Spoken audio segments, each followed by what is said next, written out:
pasó? ¿Qué pasó? Vamos a... Desde Latinoamérica y para todo el mundo, esto es LSC Podcast. Un sonido para los locos y para los cuerdos, los santos y los pecadores, los creyentes y los ateos. Un lugar en donde la fe no se defiende, sino que se disfruta. Bienvenidos al podcast de la conversación en curso. La Biblia, la colección de libros más vendida en la historia de la humanidad. Según la revista Times, la Biblia es el libro que más ha influido al mundo. Por mucho tiempo, la Biblia era exclusiva solo para algunas personas. Después de varias reformas y traducciones, la gente común pudo tener acceso a ella y hoy en día está traducida a más de 2.454 idiomas. Para algunos, infalible, objetiva, literal y clara. Para otros, es solo una colección de mitos y contradicciones. Pero hay otros que aceptan la humanidad de la Biblia como una serie de conversaciones que van de generación en generación, dejándose maravillar por la divinidad de cada una de las historias que se encuentran allí. ¿Cuál es la manera saludable de leer las Escrituras? ¿Usamos la Biblia como un puente o como un muro? ¿De qué manera la forma en la que usamos la Biblia ha moldeado nuestra fe? De esto estaremos hablando en nuestro cuarto episodio de LSC Podcast. Sean todos bienvenidos. Como siempre, nuestras secciones es la mística con Dani, ¿Qué nos pasa? Con Charlie, Oscar Torres como nuestro columnista invitado y por supuesto nuestra mesa virtual. Les saluda Ramiro Morales. Quédense con nosotros. Nos rodea, nos habla, nos atraviesa, nos sostiene. Podemos escucharla en una canción o verla en una película, saborearla en una comida o disfrutarla al aire libre. Y cuando otro también la experimenta, entonces se produce la magia. Es la mística, cuando lo eterno se hace presente en lo cotidiano. Con Dani Aramayo. Hola amigos, amigas, ¿cómo va? Mi nombre es Dani Aramayo. Esto es una nueva emisión de La Mística, la sección dentro de este podcast donde nos gusta hablar de películas, series, libros, canciones y varias cosas relacionadas a la conexión, a la inspiración, a encontrar esa mística que nos dé algo de data. Bueno, en los últimos días estuve leyendo un libro que es medio particular, Brian De Palma por Brian De Palma. Para los que no lo conocen, Brian De Palma es uno de los directores más extraordinarios de la historia del cine, por lo menos de la segunda etapa del siglo XX. Es junto a Scorsese, Spielberg, Coppola, Lucas, forman un séquito ahí de directores norteamericanos que generaron bastante ruido a partir de los años 70, que lógicamente dejaron una huella imborrable en lo que es el cine. Me gusta mucho leer este tipo de libros. Es un libro de entrevistas, más de una persona tan cerrada y tan difícil de encontrar como De Palma, donde, bueno, se habla de sus películas, de su obra, de sus decisiones, de sus fracasos, de sus éxitos. No sé si les pasa, pero, bueno, en este caso elegí un director de cine, pero generalmente cuando uno se sienta a escuchar o a leer entrevistas, charlas de café, digamos, descontracturadas de artistas, hay mucha data ahí, hay mucha data. Es como un manantial de data, ¿no? O sea, son personas que si son realmente genuinas y te gusta lo que hacen,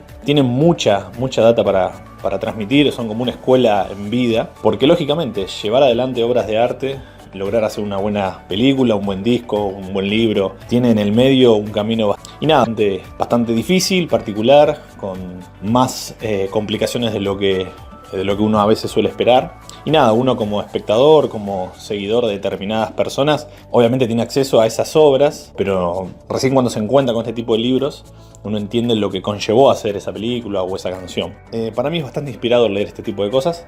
Y hay una frase del libro que me llamó muchísimo la atención y que lógicamente la relaciono con los temas que solemos tratar en este podcast, relacionados a la espiritualidad, la cuestión religiosa, a la evolución de la conciencia del ser humano con estos temas. Bueno, en una parte del libro al principio habla de su infancia y su relación con sus viejos y con sus hermanos, y dice este tipo de cosas. Dice Brian De Palma: mis padres siempre consideraron que Bruce, mi hermano, era un genio. Me acuerdo de que una vez al volver del colegio mi madre vino a decirme: no hagas ruido, que Bruce está pensando. Lo trataron literalmente como a un dios. Tuvo consecuencias trágicas para él. Cuando pasó a depender de sí mismo no consiguió integrarse en ninguna parte. porque nunca consiguió relacionarse con nadie, porque no quedaba en él nada humano. Tenía tanta opinión de sí mismo que acabó por aislarse en un remoto lugar de Nueva Zelanda, en donde vivió solo, alejado del mundo. Me llamó mucho la atención, lógicamente, por ser una persona muy relacionada a cuestiones religiosas o espirituales y de ese tipo de cosas que hablamos en la conversación. Me llamó mucho la atención esto de que los viejos lo trataron como un dios a su hijo y que lejos de hacerle un bien le hicieron un mal. Lejos de abrirle el camino hacia la vida y enseñarle todo tipo de dificultades que se podían encontrar, como que lo apañaron, lo tuvieron entre algodones. Y me dio como una perspectiva distinta a esto de la idolatría o de la admiración, del fanatismo por algo, por alguien, de levantar tan alto ciertas cosas o ciertas personas. Y me llamó la atención esto de que ese acto de admiración desmedido termina dañando a la persona o al objeto. En este caso, los viejos lo trataron como un dios a su hijo y el hijo pasó a ser alguien que no podía tener contacto con nadie más, porque el tipo tuvo un orgullo o una estima tan alta que terminó solo y que no tuvo desenvolvimiento, digamos, con pares. Y me llamó muchísimo la atención eso. ¿Cuántas veces hacemos eso con personas o con objetos, defendiéndolos hasta el hartazgo, cuando en realidad no son más que una persona más o un objeto más? Esto en lo religioso y en lo que solemos cuestionar o repensar en este espacio se da todo el tiempo. Nos pasó miles de veces con la Biblia, nos pasó con determinadas figuras públicas, con determinados líderes o con determinadas personas que proponen algunas ideas nuevas. Creo que a veces en ese afán por encontrar un extremo, terminamos dañando a la misma persona que tratamos de idolatrar o de admirar. Y qué loco que si una persona es admirada, idolatrada o seguida de una manera insana, lo termina perjudicando y termina quitándole y despojándose de su humana. Y acá lo que siempre tantos autores remarcan, que la espiritualidad y la humanidad van muy ligadas. Que si te despojan de tu humanidad, si te despojan de las cosas sencillas, de las cosas que te mantienen los pies en la tierra, incluso de tus propios errores, te están despojando de tu espiritualidad. Entonces la paradoja de que la imperfección, el error, la caída, lejos de quitarte cuestiones sagradas o divinas, te acercan. Y eso me parece que es extraordinario. Me parece que si nosotros admiramos a alguien o seguimos a alguien o consideramos que alguien propone algo interesante, no hay que perder el foco, que es una persona y que seguramente puede equivocarse en varias cosas y que eso no nos lleva a enfrentarnos de una manera desmedida, a radicalizar la cuestión como si fuese una cuestión de vida o muerte. Acá en Argentina pasa mucho a niveles, lógicamente, de cuestiones políticas, económicas. A mí me pasa muchísimas veces. Uno como que se cega, diviniza una idea, una forma de pensar, una persona, y no hace más que dañar esa forma de pensar o a esa persona, porque nada es tan extraordinario como parece, me parece. Así que nada, bueno, quería dejarles ese pensamiento. Me hizo pensar eso, que cuando uno diviniza a las personas, las destruye en realidad. Y me llama la atención, lógicamente, recordando todo ese tipo de cosas, de que lo humano, lo encarnado, muchísimas veces es más sagrado y mucho más sencillo y profundo que toda la solemnidad que a veces nos vende el marco religioso o el marco institucional. No se pierdan ver películas de Brian De Palma, si pueden conseguir este libro también. Brian De Palma por Brian De Palma, es un libro de entrevistas a cargo de Samuel Bloomfield y Lauren Bacall. Vean películas de él, precisamente al haber tenido una educación religiosa, trabaja con la iconografía religiosa, la relaciona mucho a cuestiones más extremistas, no las pone como sagradas e imperturbables, sino por todo lo contrario, las asocia con cuestiones bastante oscuras. En películas como Carrie se ve eso mucho y nada, es bastante interesante ver esa mirada. Me parece que habla mucho del trasfondo del ser humano y de esa falta de paz que tenemos muchísimas veces y que no se relaciona para nada con una solución religiosa o con una correcta forma de hacer las cosas. Así que bueno, vean pelis de Palma y seguimos hablando. Les mando un abrazo grande y gracias por escuchar. La conversación en curso, donde la pregunta no es la excepción, sino la regla. O logras ser feliz con poco, o no logras nada. Esa es la historia que estamos siguiendo de cerca porque día a día hay nuevas. El movimiento Time's Up, apoyado por más de 300 actrices. Con todo respeto, te pido que me piense bien y me mande buena onda. Se instaló esta especie de gran debate, de gran conversación global. ¿Recuerda usted cuándo conoció la religión evangélica? Lo que pasa nos influye. ¿Qué pasa? Las tendencias del momento analizadas por Charlie Morel. Buenas noches a todos.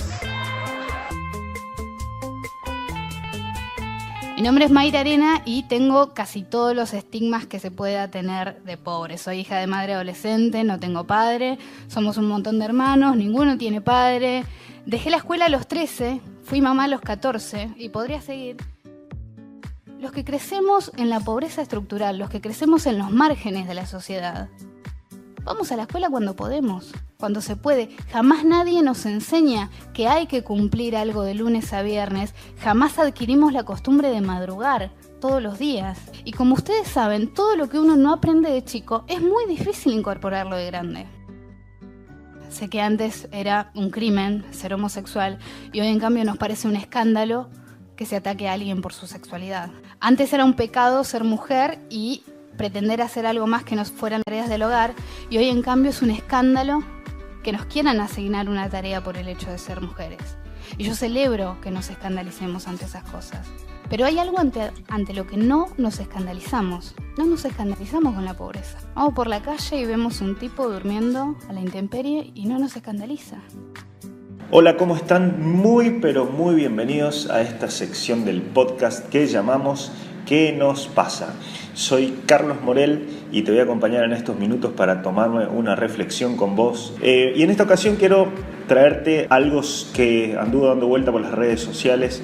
Es una charla en TEDx de Mayra Arena, que lo pueden buscar en YouTube y tuvo más de 1 millón de reproducciones.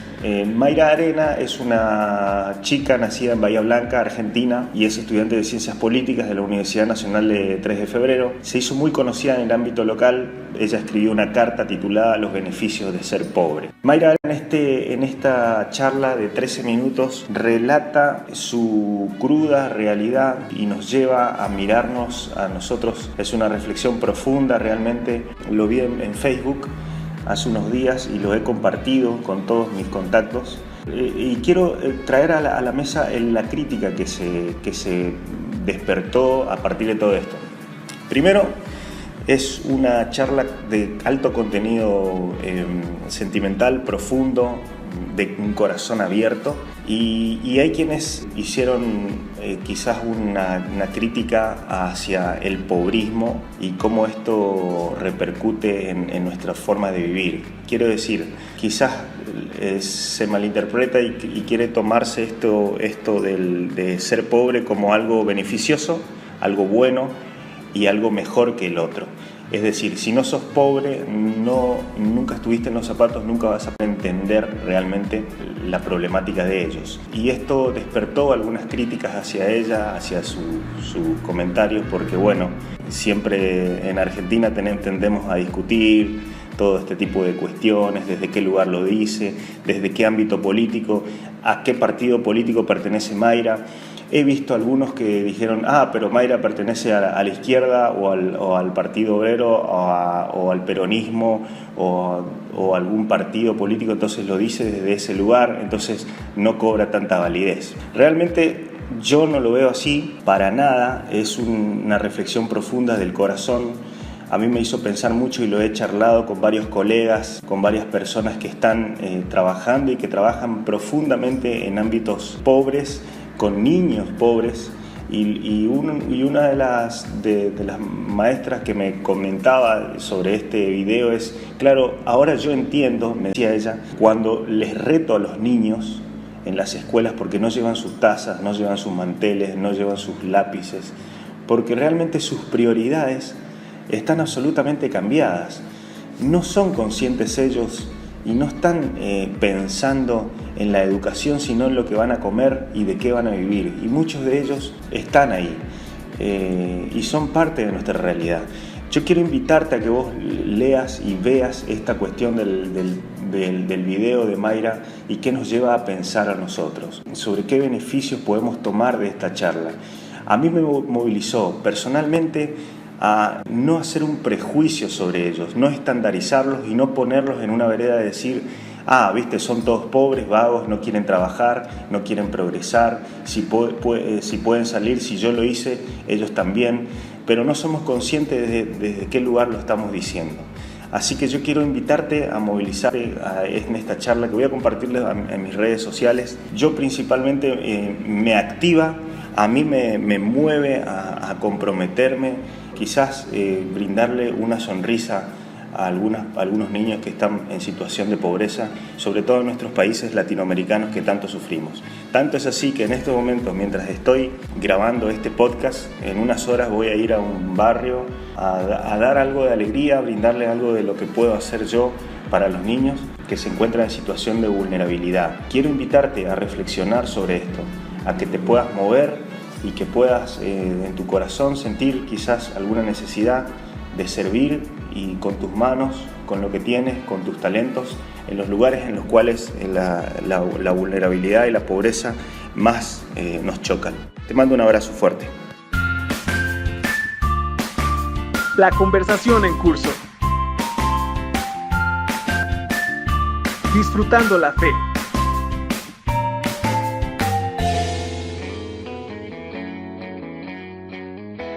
El que sabe, sabe.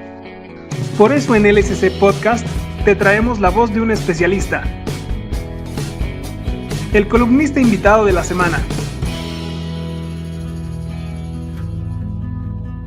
Hola amigos, soy Oscar Torres de Morelos, México. Soy licenciado en docencia y trabajo actualmente impartiendo clases en quinto y sexto de primaria. Estoy encantado de poder estar con ustedes conversando acerca de lo que es la Biblia y la manera en que debemos de acercarnos al texto de una forma mucho más humana.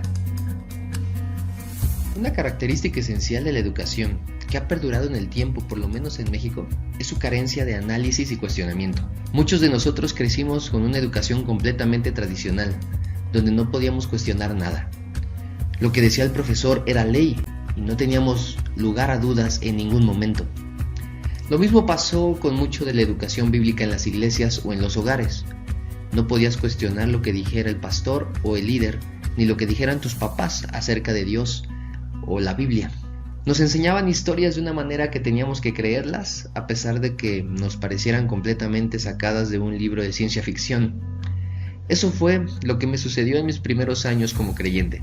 Me sorprende y entristece que hoy, en pleno siglo XXI, con acceso casi ilimitado a la información, se sigan dando situaciones en algunas iglesias donde la gente no puede cuestionar. Vemos las escuelas llevando repeticiones y repeticiones de contenido que no desafían nada a nuestros razonamientos. Niños que en las primarias o educación básica están aún creyendo en lo que el profesor dice, no le cuestionan, no se cuestionan ellos. En comparación con algunas iglesias, la educación no era nada distinta. Años, la Biblia se ha estado leyendo de una manera tan literal y mágica que no puedes cuestionarle nada al texto, no puedes cuestionarle nada a Dios. Por ende, no podemos crecer en nuestra fe.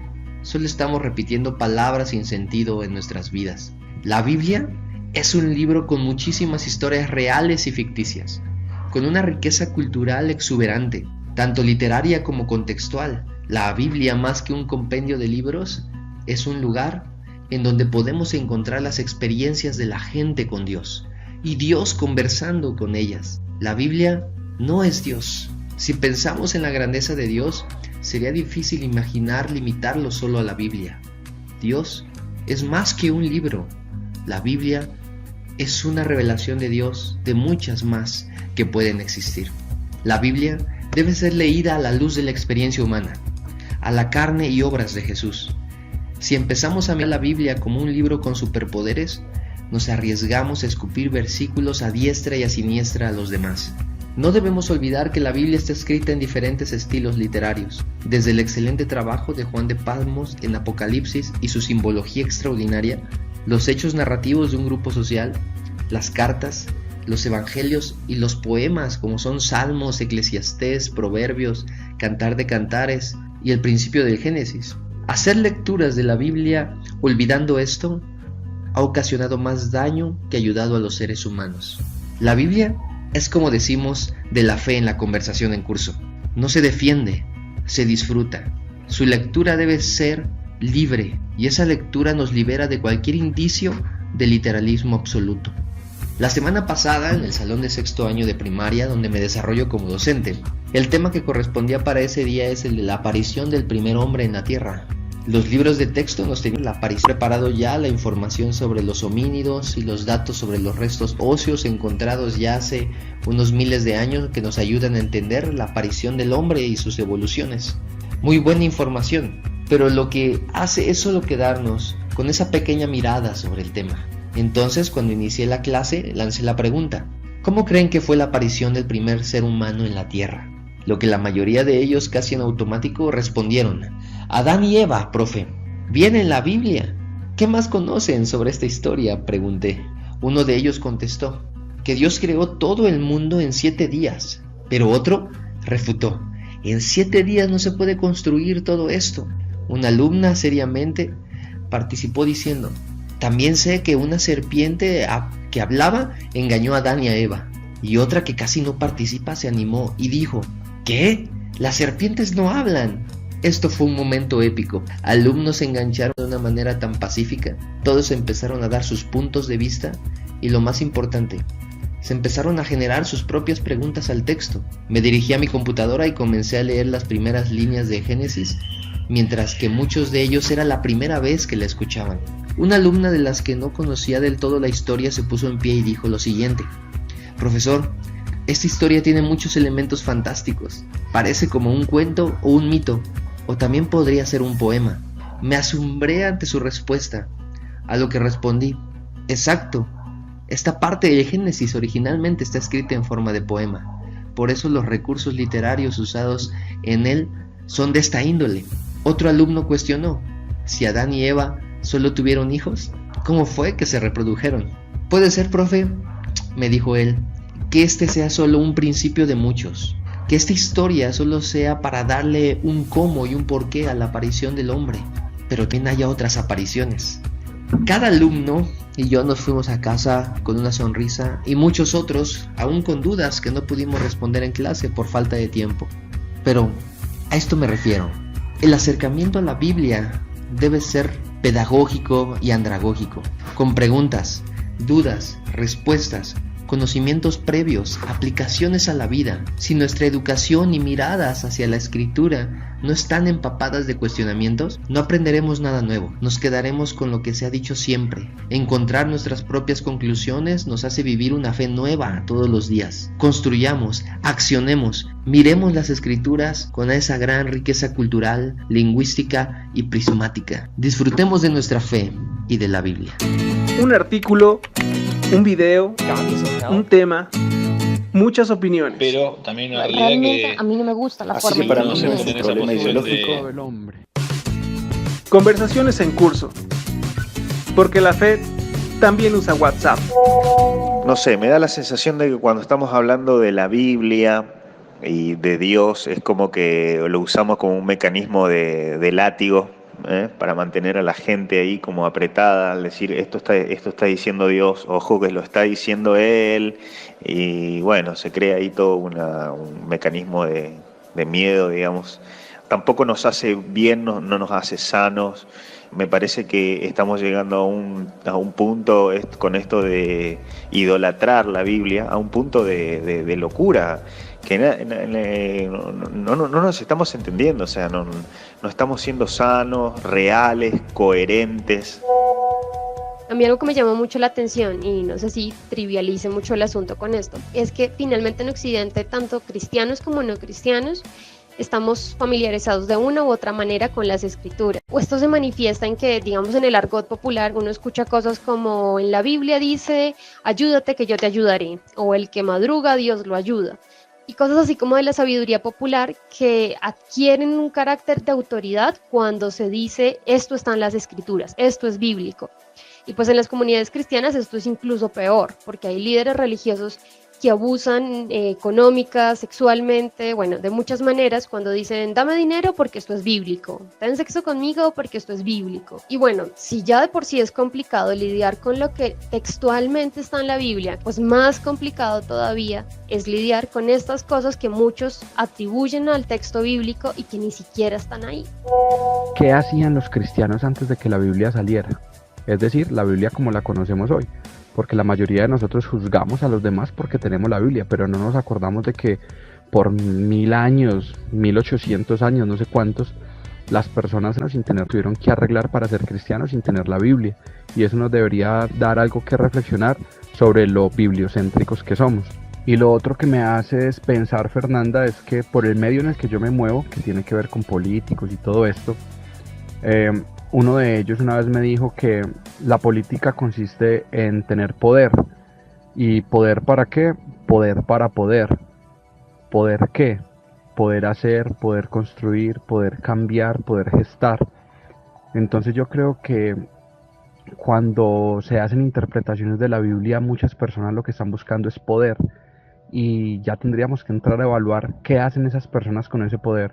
Poder para manipular o poder para liberar. Poder para bendecir o poder para oprimir. Ese también debería ser un buen punto de partida para saber qué hacemos con la Biblia. Lo que signifique para nosotros la Biblia definirá nuestra fe y cómo la cantidemos y cómo la practicamos. Y aquí inevitablemente se forman dos bandos que nunca se van a poner de acuerdo, no importa la cantidad de debates que tengan, porque parten de puntos diferentes. Unos ven a la Biblia como un texto sagrado, sin errores, la palabra de Dios absoluta y literal, cerrada y sin cuestionamientos, y otros la vemos como una extraordinaria colección de libros humanos escritos por personas reales que en su época intentan entender a Dios y plasman esas historias, esos poemas, esas leyendas, esas metáforas, cuestionan, se equivocan, se contradicen.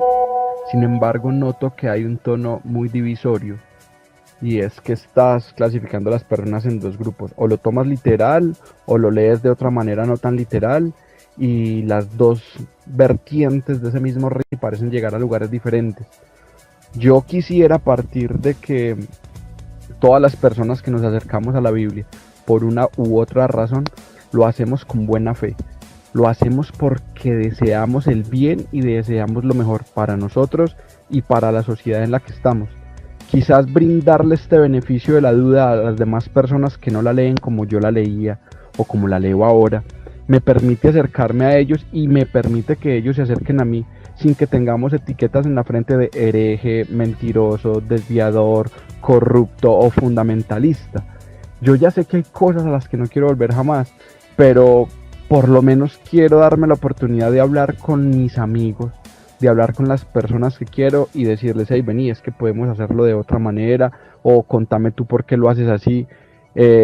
Y creo que la Biblia es maravillosa porque nos permite estar en esas conversaciones y nos da la certeza de que no tenemos la certeza. Y en esto puedo estar totalmente equivocado, lo reconozco, pero qué bonito que la podamos usar para generar puentes de conexión y no muros que nos dividan, porque de esos ya tenemos muchos hoy en día. Me acuerdo que hace 3 años asistí a una conferencia de un pastor reconocido a nivel mundial que se llama Jim Burns, y él estaba dando un tema llamado Código de Pureza y hablaba sobre la homosexualidad, pero todo su discurso fue desarrollado asumiendo que todos dábamos por hecho que ser homosexual era pecado. Entonces en la sección de preguntas tuve la oportunidad de cuestionarlo acerca de otras corrientes del cristianismo en las que no se condena la homosexualidad, y le mencioné autores como Rob Bell o Brian McLaren. Le pregunté: ¿por qué entonces, si ambos lados dicen ser cristianos, unos condenan y otros no? Y me mencionó que estudió con Rob Bell y con Brian McLaren en el mismo seminario teológico Fuller. Tienen las mismas bases y los mismos estudios, pero todo parte de lo que la Biblia significa para nosotros. Y esa fue su respuesta. Hace poco leíamos comentarios de una revista de un ministerio juvenil bastante popular también hablar precisamente del tema de la comunidad LGBTQ, y decían cosas como: sabemos lo que la Biblia dice y en eso no hay discusión. Nadie disfraza la Biblia, la palabra de Dios. Entonces, con frases como estas, sabemos que desde el principio no hay cuestionamiento, no hay análisis, no hay debate, todo es literal, todo es absoluto.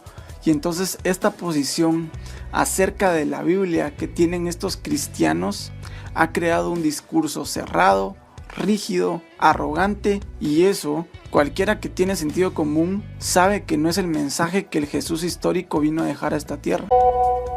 Me parece que algo muy importante es entender algo que pasa como implícito en muchas iglesias, más que nada evangélicas, que la Biblia no es Dios, que la Biblia no es incuestionable, que mucho menos tiene una sola interpretación en muchísimos de sus pasajes. Entonces, partiendo de que la Biblia es un mapa, de que es algo que puede ayudarnos, que puede tirarnos data, pero que puede también estar desactualizado en algunas partes, creo que le vamos a quitar un peso a la Biblia y nos vamos a quitar un peso nosotros de tener que andar defendiendo y cubriendo baches que son imposibles de cubrir, ¿no? Porque fue escrita por determinados autores para determinado público. Así que bueno, creo que eso es esencial. Si no, nos vamos a encontrar todo el tiempo corriendo a Dios para defenderlo y me parece que la Biblia es lo que es, ¿no? Y por otro lado, también es clave entender cómo un mismo instrumento, como en este caso la Biblia, puede ser utilizado para liberar como para oprimir. Creo que sucede muchísimas veces en muchas situaciones de la vida. El amor puede liberar o puede oprimir.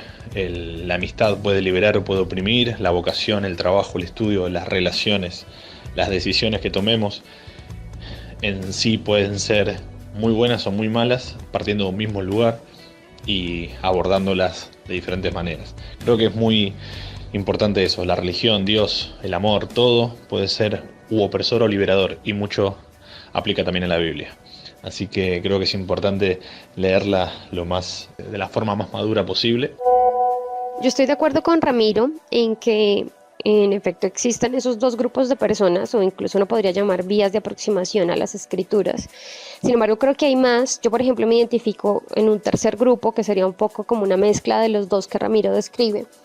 Y yo asumo el texto bíblico como un libro escrito, traducido, unicado por manos de hombres, pero al mismo tiempo yo creo que sí hay como una misión o inspiración divina detrás de esta labor.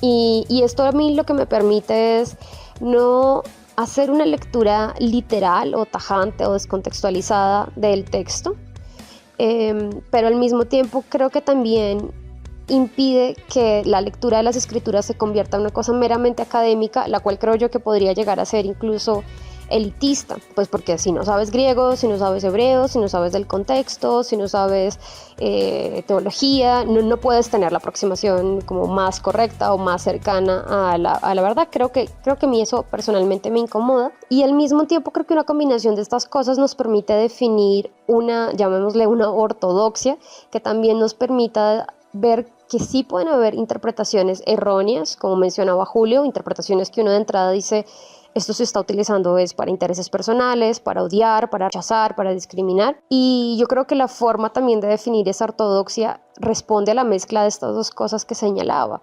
O sea, es reconocer que el texto tiene una funcionalidad o un propósito espiritual, que es transformar vidas, llegar a acercar el mensaje de Dios a las personas, pero al mismo tiempo que este mensaje no puede ser asumido de manera tajante y radical. Es como que, viste, si tenés algo de teología, como decía Fernanda, no tenés algo de teología o algún estudio un poco más académico acerca de Dios y todas esas cosas, como que no podés encarar la discusión, y como que la Biblia entonces, cuando lo tomás a la lectura de la Biblia, es un poco un ninguneo, por así decirlo. Es como que, bueno, listo, si no sabes leer la Biblia, entonces nunca vas a aprender de Dios.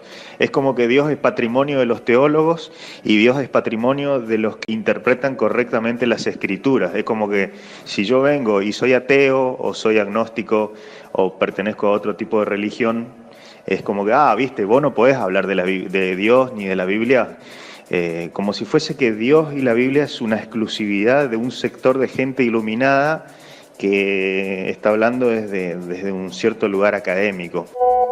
Lo que signifique para nosotros la Biblia moldeará nuestra fe. Puede ser un libro cerrado, rígido, literal, o como Rob Bell nos invita en su serie ¿Qué es la Biblia?, que la traducción está en nuestro sitio web. Puede ser un fascinante viaje de la divinidad atravesando al ser humano. Podemos escoger ver a la Biblia como un libro con un candado o ver a la Biblia como un extraordinario viaje. Nosotros escogemos. La conversación en curso.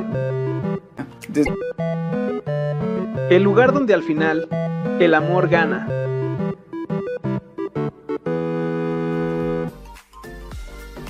Hasta aquí este episodio. Muchas gracias por escucharnos. Participaron Fernanda Rojas desde México, Julio César Bedoya Moreno desde Colombia, desde Argentina, Charlie Morel y Dani Aramayo. La edición por Roberto Sánchez Balín y su servidor Ramiro Morales desde Guatemala.